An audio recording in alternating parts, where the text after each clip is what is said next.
Okay, good morning. PDPC hari ini kita simple sahaja. Hari ini saya hanya akan bincangkan praktis formatif 2.1 yang saya suruh lengkapkan ya daripada buku teks semalam lah. So I'm just going to discuss about that today dan post. So siapa yang sudah buat boleh cek jawapan tersebut dan betulkan kalau jawapan kamu adalah salah.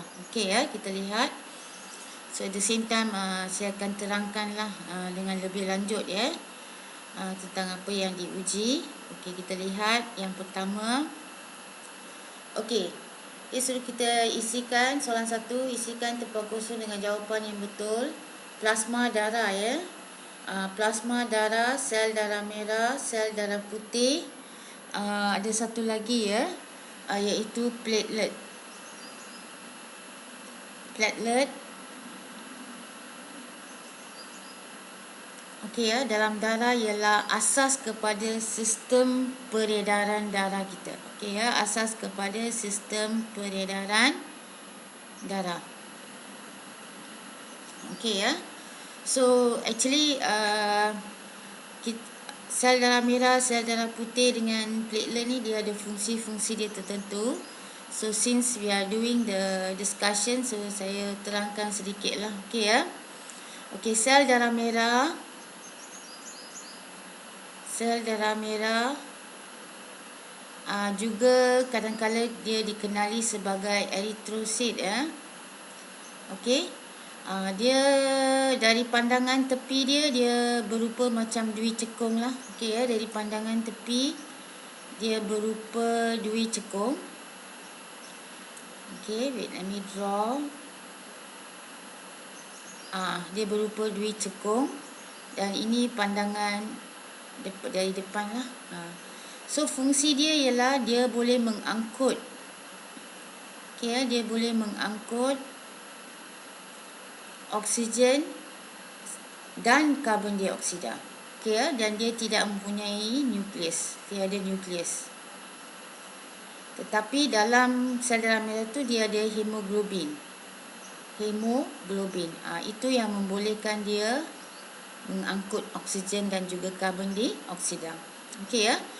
Kamu kena faham ya, kalau oksigen tu dia daripada apa kita kata peparu ke seluruh badan. Okey ya, dari peparu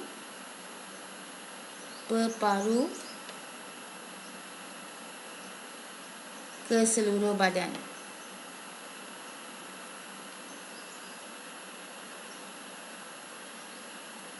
Okey ya.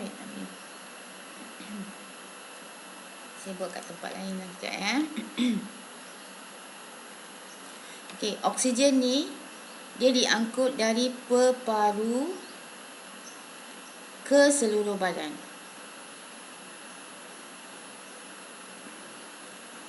Tetapi karbon dioksida dia lain sikit dia terbalik. Okey ya, karbon dioksida dari badan, dari seluruh badan, dia akan diangkut ke peparu untuk dikumukan keluar, untuk dikeluarkan semasa kita hembus nafas. Okey. Itu ialah fungsi sel darah merah. Okey, saya buat sedikit tentang sel darah putih pula. Okey ya.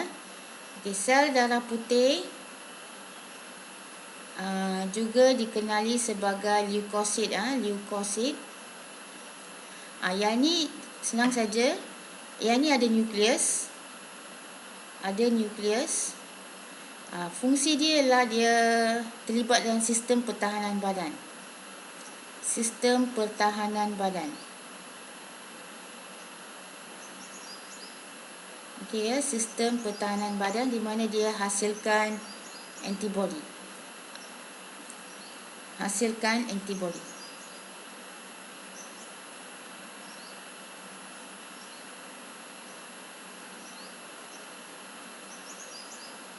Antibody. Okey. Okey, itu ialah maklumat asas bagi sel darah putih. Sel darah merah sudah, sel darah putih sudah. Okey, platelet. Kita buat untuk platelet pula. Okey, platelet ya. Okey. Okey, platelet ialah serpihan sel serpihan sel. Satu saja fungsi dia, dia terlibat dalam sistem, dia menolong membekukan darah. Okey ya, so fungsi dia ialah dia membekukan darah semasa ada kecederaan. Okey ya, dia membekukan darah semasa ada kecederaan. Okey ya, sama ada dalam badan ataupun externally lah.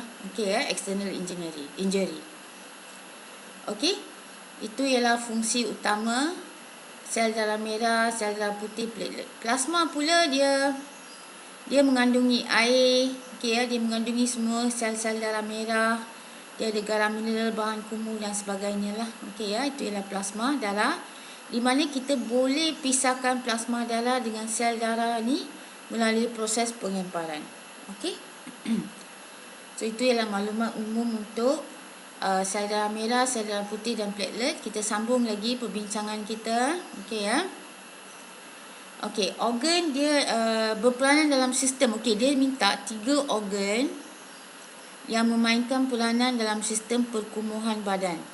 Okey ya, kamu kena faham sistem perkumuhan badan ni ialah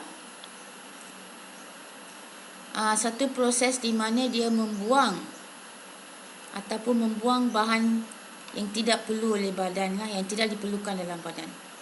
Dia membuang bahan yang tidak diperlukan oleh badan.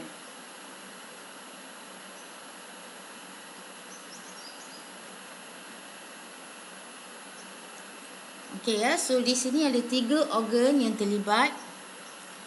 Okey ya, kita lihat. Yang pertama ialah peparu. Okey, peparu. Yang kedua ialah ginjal. Yang ketiga ialah kulit. Okey ya, saya buat perbincangan dia kat bawah. Okey ya. Apa yang peparu buang? Apa hasil buangan peparu? Ginjal dan kulit. Saya buat kat bawah sini ya. Okey, peparu. Okey, peparu dia kumuhkan ya. Dia kumuhkan karbon dioksida melalui peparu. Melalui peparu. Okey. Ginjal pula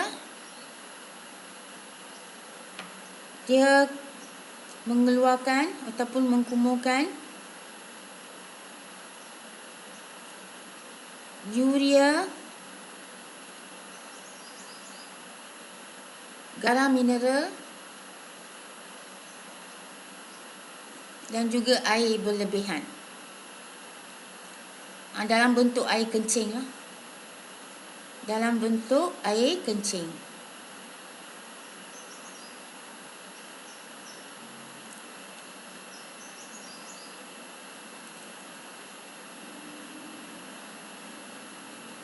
Okey. Satu lagi, kulit. Kulit.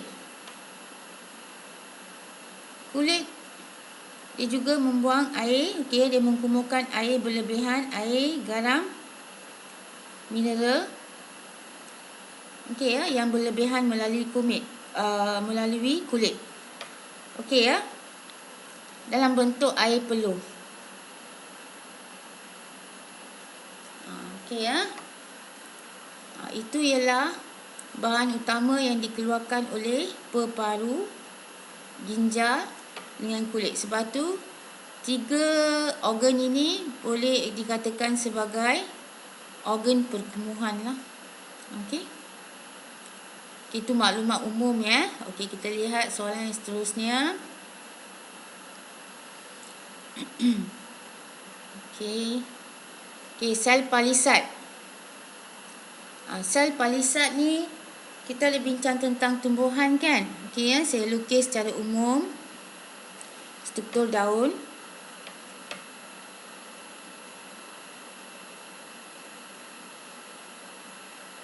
Okey ya. Saya lukis beberapa sel sahaja. Okey, ini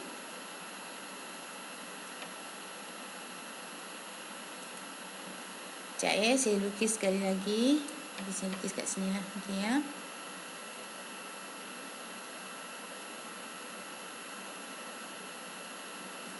Okey. Layer kedua itu ialah sel palisat. Okey ya, layer kedua itu ialah sel palisat. Dia disusun teratur dan padat. Okey ya, saya hanya lukis struktur umum sahaja.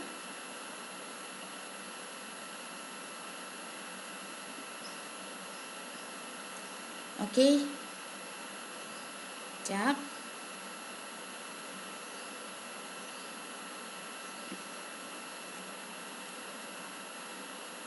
Okey ya.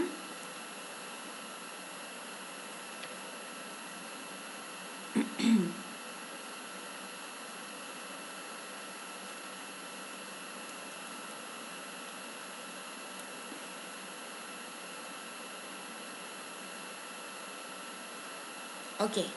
So, ini ialah saya labelkan dulu. Permisi. Okey, ini ialah epidermis atas. Okey, ini ialah sel palisat.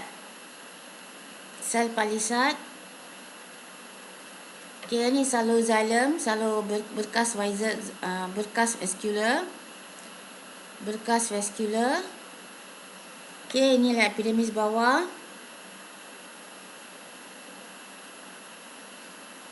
Okey. Dan ini ialah sel pengawal. Dua-dua ni ialah sel pengawal.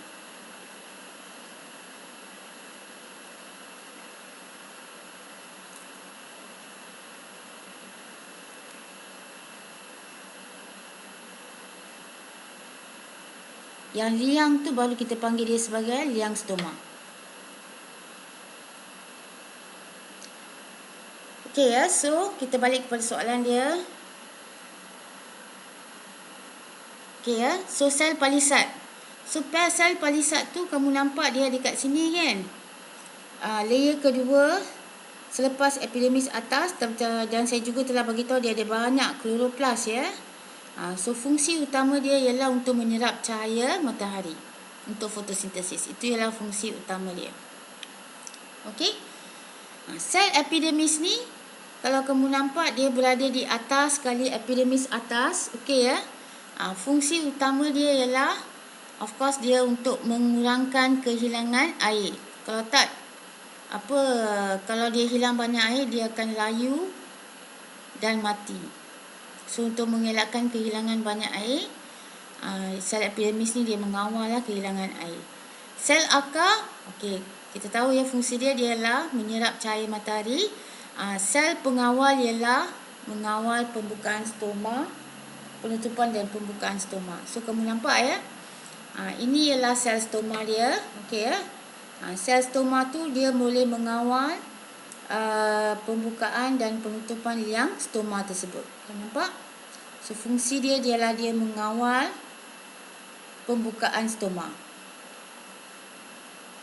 Pembukaan liang stoma. Okey. Itu ialah fungsi umum sel tersebut.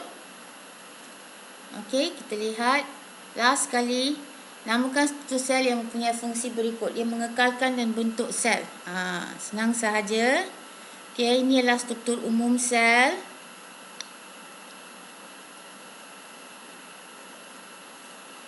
Okey ya, kita lihat. Okey, ini ialah dinding sel. Okey. Dinding sel ni dia mengekalkan bentuk sel. Mengekalkan bentuk sel. Dan juga dia melindungi sel daripada pecah. Okey ya. Melindungi sel.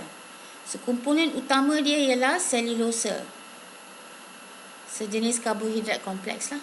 So, jawapan bagi soalan yang di atas tu ialah dinding sel. Okey.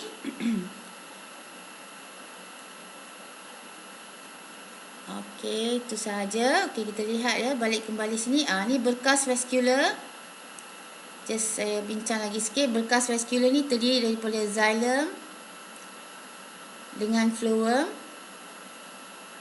Kalau xylem dia angkut air dan garam mineral. Okey ya. Dia angkut air dan garam mineral. Okey. Bagi fluorun pula, dia angkut makanan, fotosintesis lah, angkut makanan, hasil fotosintesis. Angkut makanan iaitu hasil fotosintesis.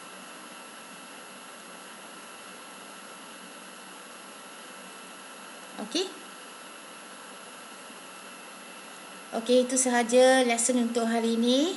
Okey, saya naik atas dulu, kita see the original answer.